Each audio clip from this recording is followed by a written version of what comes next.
ദൈവത്തിൻ്റെ കൃപ അനന്തമായി നമ്മിലേക്ക് നിരന്തരം ഒഴുകുകയാണ്.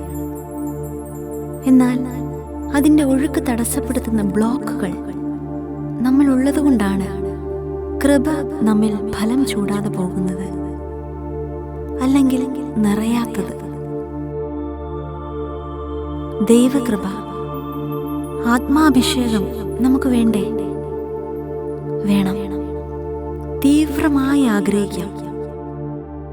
ആഗ്രഹത്തിൻ്റെ തീവ്രത എത്രയുണ്ടോ അതനുസരിച്ച് നമ്മിൽ മാറ്റങ്ങൾ വന്നു തുടങ്ങുകയാണ്. ഈ ഒരാഴ്ച നാം പ്രിപ്പയർ ചെയ്തുകൊണ്ടിരിക്കുകയാണ്. പുതിയൊരു ജീവിതം എനിക്കുണ്ടാകുവാൻ വേണ്ടി തീവ്രമായി ആഗ്രഹിക്കാൻ പഠിക്കുകയാണ്.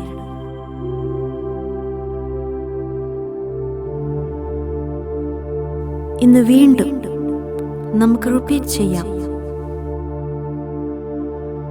ഒരു പുതിയ വ്യക്തിയാകാൻ ഞാൻ ആഗ്രഹിക്കുന്നു. ഒരു പുതിയ വ്യക്തിയാകാൻ ഞാൻ തീവ്രമായി ആഗ്രഹിക്കുന്നു.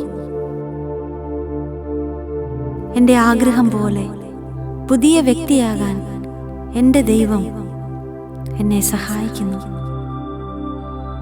എൻ്റെ ആഗ്രഹം പോലെ പുതിയ വ്യക്തിയാകാൻ എൻ്റെ ദൈവം എന്നെ സഹായിക്കുന്നു. I am in a process of new life. മറ്റുള്ളവർ കണ്ട് അമ്പരക്കുന്ന വിധം എൻ്റെ ജീവിതം ചേഞ്ച് ആവാൻ പോകുന്നു. മറ്റുള്ളവർ കണ്ട് അമ്പരക്കുന്ന വിധം എൻ്റെ ജീവിതം ചേഞ്ച് ആകാൻ പോകുന്നു. I feel so proud of me.